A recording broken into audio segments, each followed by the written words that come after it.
Sa mga hindi nakakaalam ay meron ng sariling kape ang Bulacan na mismong dito tumutubo at inaalagaan. Kaya naman atin nga itong pinuntahan at para na rin malaman mga klase ng kape na talaga namang inyong maiibigan. It's a great day mga bossing! Kaya naman gumayak na at samahan nyo kaming bisitahin ang isa sa mga ipinagmamalaki ng probinsya at tinaguriang coffee capital ng Bulacan, DRT. Kaya naman, tara na! Ayan mga bossing, unang stopover natin together with the Bulacan Vloggers, si Chef Rod.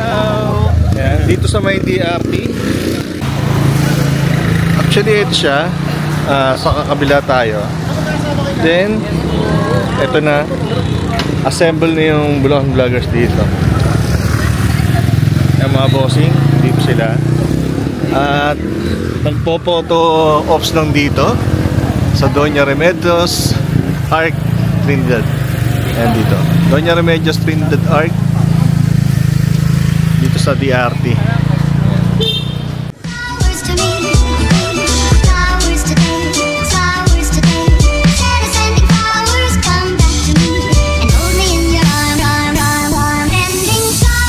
Ayun na mga bossing, yung second stopover natin dito sa DRT is yung Tila Pilon Cafe Hills dito, na pinupunta sa DRT na kapihan din siya. At the same time may mga meals din siya rito.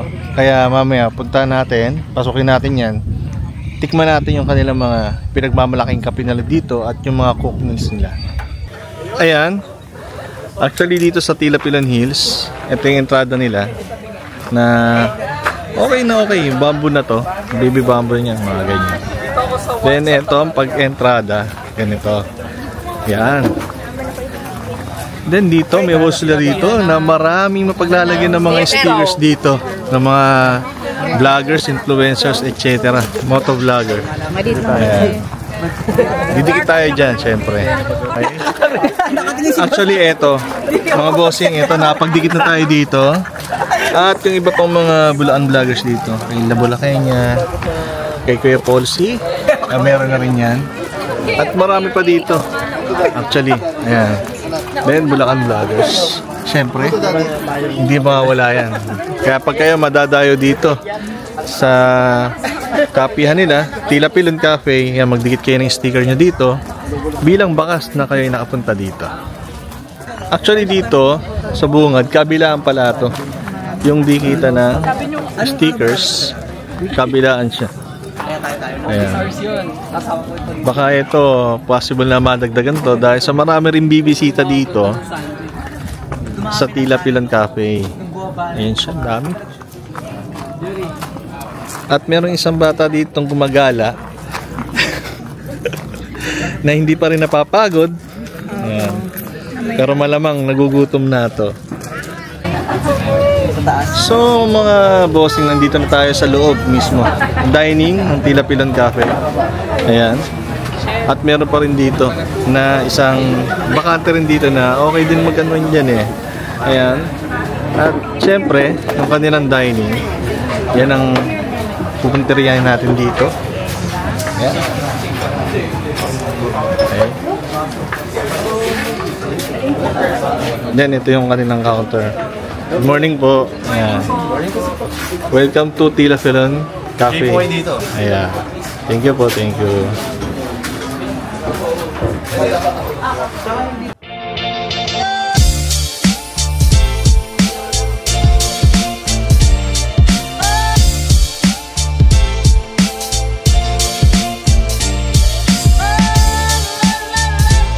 Actually, ito mga bossing, light breakfast lang siya. Although meron ding heavy breakfast na mga tapa meals. So lahat na nandoon.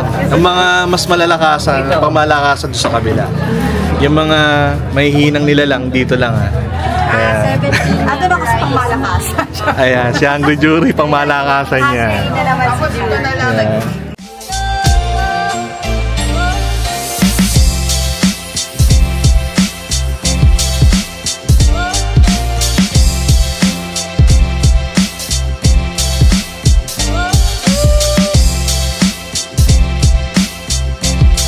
Ayun mga bossing, katatapos lang namin ng light breakfast dito sa Tila Pilon Hills Cafe. Then meron pa kami isang stopover bago pa sa main event. ang tabayanan niyo mga bossing. Pupuntahan natin yung isa pa, mga dadaanan ng Bulacan Vloggers dito sa DRT. Eto mga bossing, nag-stop over tayo dito sa may Balaong Bridge together with the Bulacan Vloggers. Actually, wala masyadong tubig ngayon, pero pagka nagkaroon ng tubig, itong mga tag-ulan o seasonal, okay na okay yan eh. Ayan. Talagang dito sa DRT marami talaga mapupuntahan na pasyalan na okay naman talagang puntahan. Umpisa na ng trekking natin at dun yung starting point, binabaan nila, susundan natin sila. Ayan siya.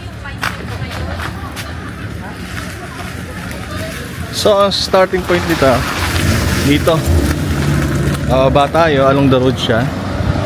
Yan. Then pababa dito.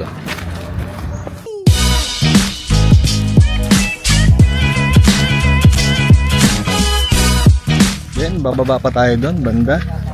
At lulusong tayo doon, magko-cross tayo sa ilog. Actually okay naman siya dahil wala masyadong tubig. Pero lulusong pa rin tayo sa tubig. Kaya naka-chanelas na tayo. At yung iba pang Bulacan Vloggers, para naman sa experience na to, trekking experience. Yan, isa-isang bumababa dyan. Medyo matarik. Sino? Yan ang totoong Tinkerbell. Yan. Yung totoong mga fairies. Mga totoong Tinkerbell ng kabundukan nandito. Mga butterflies. Ayan. Tapos iba rin yung mga nasa lansangan na Tinkerbell. Pagka nagpo-food vlog tayo. Ayan. Marami siyang dito. Butterflies na maliliit. Ayan. Dahan-dahan lang pagbaba. Medyo matarik. Ayan siya. May hilong okay. Sa lupad. So yan nga mga pare. Bababa na tayo sa aking mansyon. At least kahit pa paano medyo yung tubig hindi siya mataas o marami ngayon. Kaya okay na lumusong. Ito. Paki-steep. Actually magkukross tayo ng ilog dito. At ang kagandahan medyo mababaw yung tubig. Hindi masyadong mababasa hanggang binte. Hanggang lang. Sakong lang siya. Maganon lang siya. Pero dito ang daming butterflies dito. Na hindi karaniwan na makikita sa ibang lugar. Dito sa DRT, karaniwan niya na nandito. Liliparan mga butterflies. Under Balaong Bridge, kanina doon, pinuntahan natin. Nasa baba tayo banda. At magkocross tayo dito ng ilog. Ito siya. Ayan. Buti na lang yung weather natin ngayon is nakisama. Hindi nag-uulan para mas tumaas yung tubig. Pero ngayon nakakross ng matiwasay dito papunta doon sa kabila. Ito usual na truck siya pagka nag-hike. Tsaka meron naman baitang para mag-guide yung paa nyo na pumasok o hindi kayo may-slide. Ang kagandahan lang talaga dito, nakisama yung magandang panahon ngayon. Hindi nag-uulan. Eto, meron siyang taniman dito, either talong. Yan. Ewan ko lang kung talong yung nakatanim dito. Yan, malawak yan. Doon pa tayo sa dulo. So ito, mga coffee. Kapihan dito. Ayan. Mga nakatanim dito is mga inaalagaan dito usually na coffee. Isang variety ng coffee to Mamaya alamin natin kung anong klase ng coffee.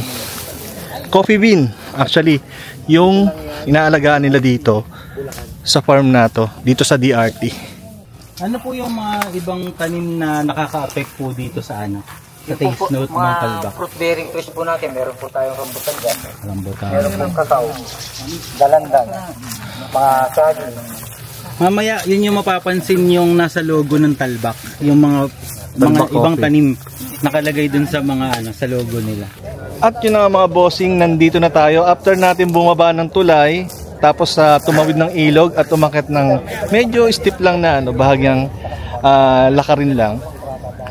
Napunta na tayo dito sa Arlet's Farm, na which is dito sa DRT. Mayroon din silang sariling pinuproduce na kape dito.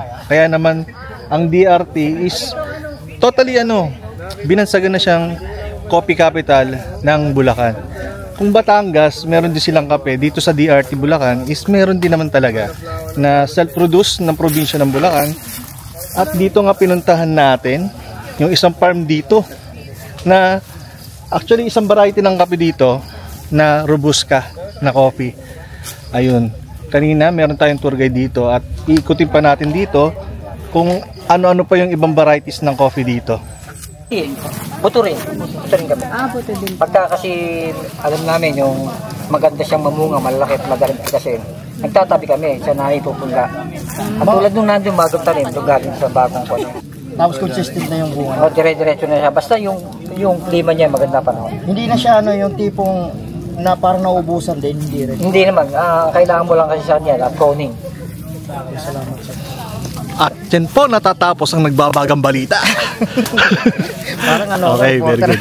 So talaga dito, yung pinoproduce nilang kape by seasonal na tumutubo naman siya at saka yung sa panahon din nagbabase sa mga ipoproduce na klase ng kape dito sa Arlet's Farm sa may DRT.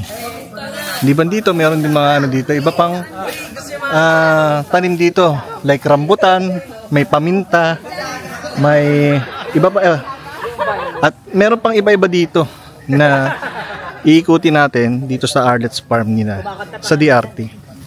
Dito mga bossing, ito meron din silang paminta dito na tanim. Itong baging na to, ayan, yung paminta. Actually ito siya, nakikita nyong maliit na yan. Ayun, actually yung bunga na yan is paminta.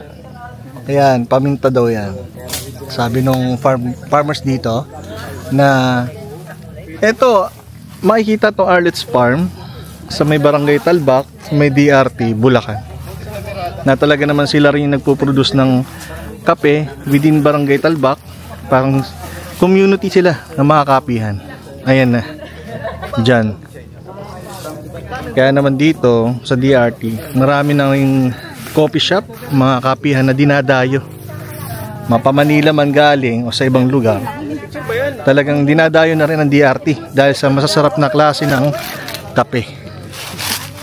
Ito mga bossing, isa dito sa Arlet's Farm yung kakao na ganito na talagang solido yung karaniwang ginagawa kape. Yan, dito sa DRT meron din siyang umusbong na ganyan. At eto na, Sir Jun, tinikman na niya. Ano lasa, Sir Jun? Manamis na may konting pait, pero edible Manis siya. naman. Kahit from straight from the fruit. Sa fruit niya. Ayan. Pero syempre, susubukan din natin yan mga bossing. Ayan o. Kuha tayo ng isang buto lang niya na kakao. Actually, ito nakikita na natin siya. Niro-roast na. Pero ito, fresh fruit siya na galing dun kanina. Kinuha nila. Tingnan natin to.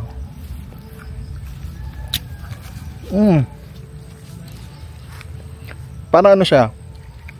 Para sa akin texture niya parang sa, alam mo yung kumain ka ng buto ng kaimito. Ganun siya sa palit ko. Pero yun nga, yung pinaabuto niya, yung center niya, may pakla din siyang bagay, may pait din eh. Kaya ito, niro-roast pa yan para maging kape talaga. At least dito sa DRT Bulacan nakapag-produce na mga ganitong klase ng kape. Kaya proud Bulacanyo, dito sa DRT meron na. Ba, Sir Jun? Yes. Ayun sila, nandun sa unahan. Kaya pupuntahan din natin sila. Baka kasi mag-iba ng ruta. At least baka may traverse to na tinatawag. Ayan, may pupuntahan pa tayo dito mga bossing. Eto,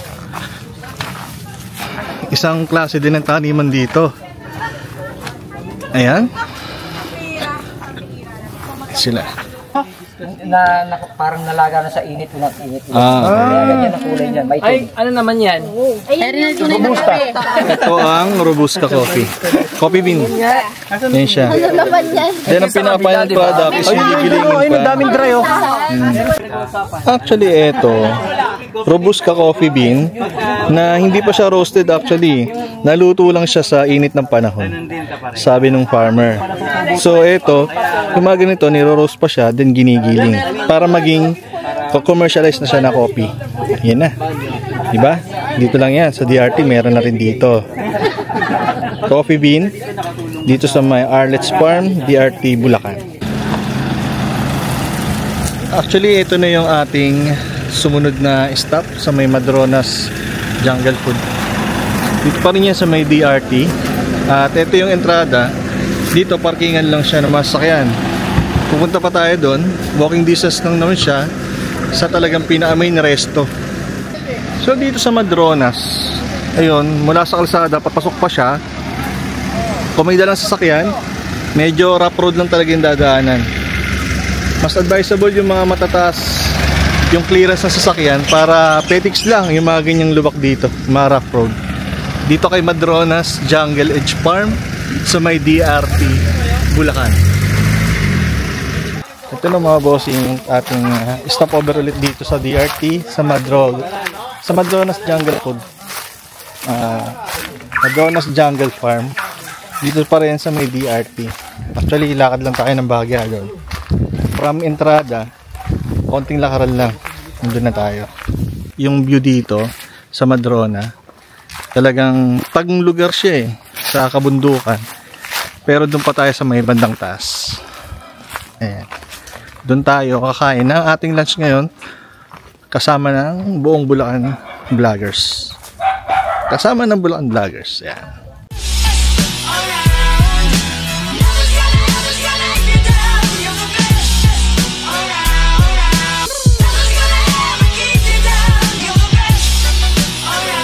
Chef Nenet, the owner. Ayan, ma'am. Hello po. Good afternoon po sa inyo. Welcome ang mga Bulacan vloggers dito. Naging guest na namin dito si Miss Judy before. Ako yun. Pili ko kay chef talaga. Pili na lang po kayo. Ang ating Shanghai gulay, masarap mong ternohan ng Mamacita vinegar. Meron tayong Pinoy ensalada. Pili na lang po kayo. Meron tayong sukat sili. Meron din tayong sinama.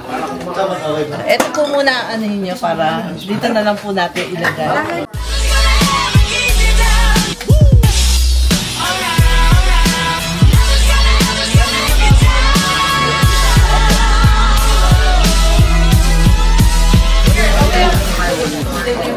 Alright.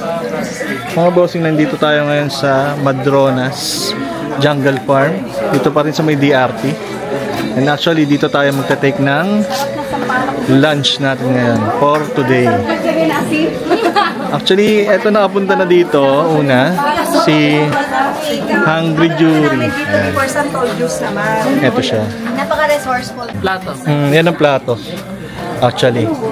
Yung straw pa ang ginagamit nila dito is yung stock ng papaya. Ganito yan. Tapos yan. Uy. Kutsara niya, nakabalot sa dahon. Tissue nila, organic.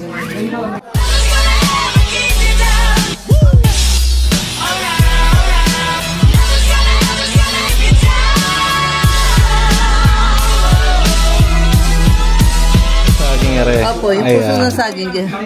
Kasi instead na toge, Opo. mga karaniwan. Tsaka yung iba, di ba yung Shanghai? Opo, yan. Meat. Sa atin po, gulay. Mga tanim po. Tanim po talaga dito sa Jungle Farm. Okay. Ay, bakit hindi? Ito siya. Tapos may suka pa yan. Pag pinartneran niya, talagang solid na yan. Okay na yan. Talagang dito natural lang ginagamit. As is lang, kung anong available sa paligid. Opo, tama po. Natural. Tapos meron po tayong mga brand sponsors na Opo. nagko-complement naman siyang sausawan. Yun. Yan ang literal na farm to table. Yan nga yun. Medyo matamis yung Oh. Balisungsong. Yan ang talagang trademark sa Bulacan. Kung kayo naman magagawi sa Cebu, puso naman ang tawag sa kanila. Pero din sa Bulacan, Sa amin, pinuso. ayun, pinuso. Ganun din. Yan. Bicol kami eh. Bicol. Sa Bicol naman siya. Pero din sa Bulacan, eto, Balisongsong. Balisongsong. Yan. Okay? Actually, etong si Madrona, considered talaga ito, literal na farm to table. Ganun siya. Yan ang konsepto nung kainan nato. Yan. Palok. Iced tea. Sarap-sarap siya. Ayan siya. Sana meron ka ng bottle dyan tapos pang market. Oo nga, yun ang inaano namin eh. Ang sarap talaga. Sampalok juice. Tamarin juice. Yan. Hindi, ano Kasi ito kalumata. Kalumata ito. Kalumata. Akala ko laurel eh. Siguro kamag-anak siya ng laurel. Pero pang Nagbibigay siya ng ibang distinctive flavor instead dito sa... kasi ang pandan, alam na natin lasa ng pandan. Yes, okay. So, the flavor. Ayun siya. Oo nga, no? Yun. Talagang dito, literal na natural, walang halong chemical.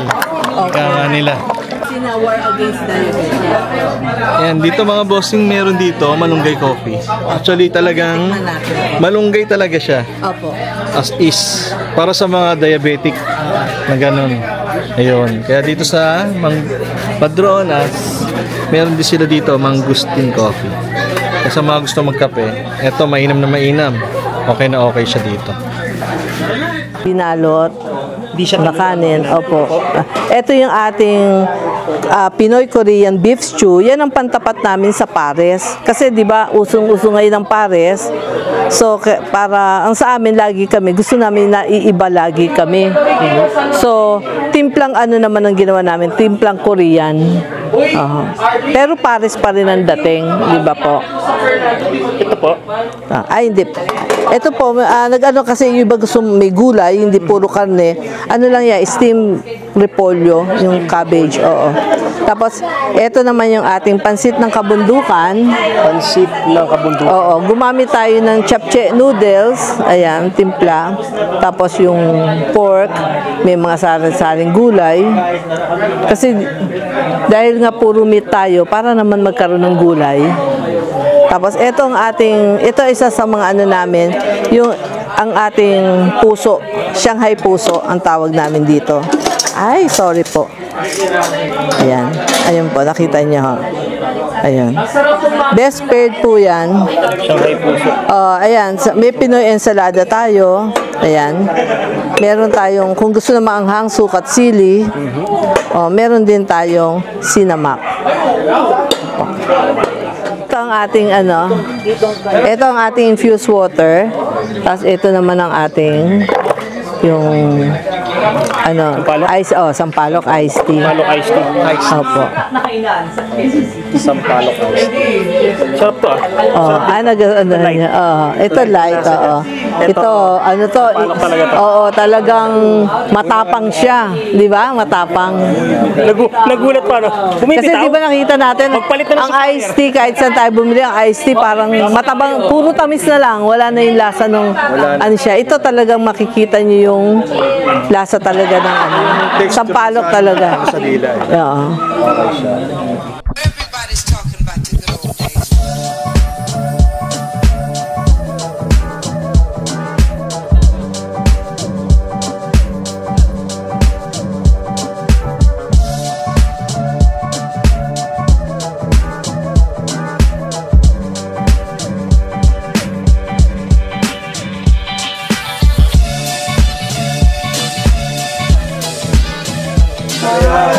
Chocolate. Apa. Andali.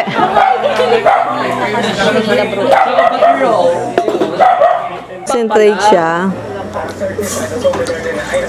Ano tawag sa dahon na binalot? Ang tarating nyo doon. Walang hingay ko tawag. Para maraming makatikim. Tubig pa lang yan. Ay, ang pagtitimpla nga pala ng tsokolate batirol, depende sa gusto nyo. Pwedeng milk ang gamitin kung gusto nyo ng creamy. Pwedeng plain water. Pwede rin yung talbak coffee. Yung nakanaw ng talbak coffee kung gusto nyo mas mapait. Talbak coffee yung ginagamit namin. Tapos, ihahalo lang namin yung batirol. Dalianin natin, ha? Kaya kung gusto yung thick, ayan. Kaya tayo gumagamit ng baterol. Kung wala kayong baterol, pwede yung whisk, yung pang ano, para maging thick siya. Diba mas madali siyang anuhin kesa sa tableya.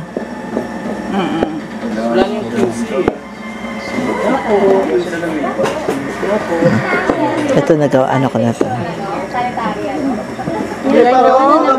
Ito rin po, ginawa ko na to kanina, kaso kakunti, kaya masarap din, titimplahan natin siya ng kape. Yung blending kasi ng malunggay coffee, yung blending tsaka ng baterol. Anong coffee po yan? Malunggay coffee. Ang sa stevia. Kasi more on sweeter side, sweet side yata na rose. Haluin nyo na lang dyan. Kung gusto nyo ng mapait, haluan nyo ng talbak coffee. Kung gusto nyo naman creamy, hot milk naman. Ito water lang ginamit natin. Ito pa. May message ata nila. Yan ang ano namin. Para malapit. Ito lemongrass, ito sibuyas mura. Ayan tarragon, rosemary. Ito yun, di ba? Oh, yan. Thai? Yan ang Thai basil. Ito hindi ko lang kung ito o tsaka yan yung holy basil. May holy basil. Ito po. Sweet? Hindi. Ah, ito, basil din to. Di ba? Opo. Holy basil. Yung iba mint na. Parang pare-pareho lang kasi siya eh. Iba-iba lang ang lasa. po yung Thai base. Oh, ito ano. So after natin sa Madronas na mag-lunch together with the Bulacan Vloggers, pupunta na tayo bossing sa coffee seminar. Kaya tara mga bossing, samahan niyo pa rin kami doon. Let's go!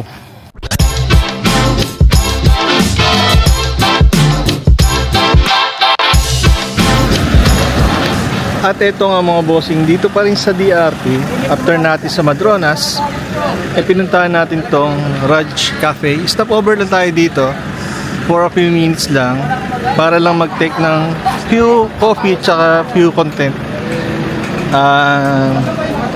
Tsaka few information and details about dito kay Raj Coffee. Okay.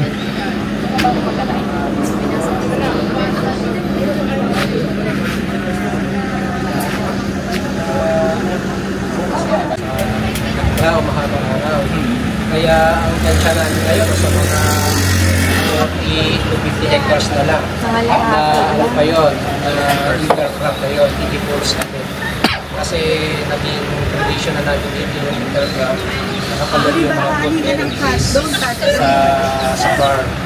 Para pag season ng kape, meron tayo alternatives nyo. Oo, may rambutan. Rambutan.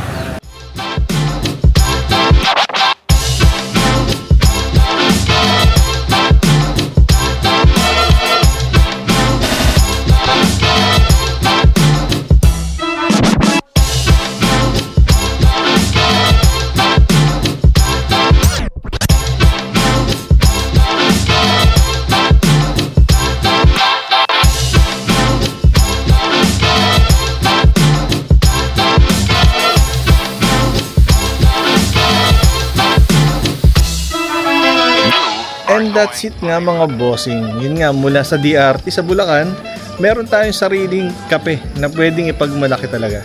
Na katulad nung sa Batangas, sa Bulacan, meron din may pagmamalaki, yung Talbak Coffee, na talagang purely grown dito sa DRT, sa may Bulacan. Actually, talagang ang daming pinagdaanan yan, proseso, na ganun din naman ang ginagawa sa talagang karaniwan na lumalabas masarap na klase ng kape. At dito talaga, sa Batangas, ganoon din naman yung coffee bean na tumutubo dito.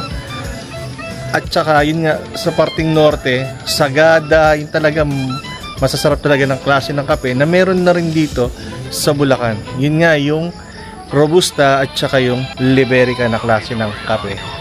At yun na nga mga bossing, hanggang dito na lang, puputuloy na natin yung video natin. Kita-kits ulit tayo sa mga susunod pa mga videos. Keep safe, God bless, and the peace.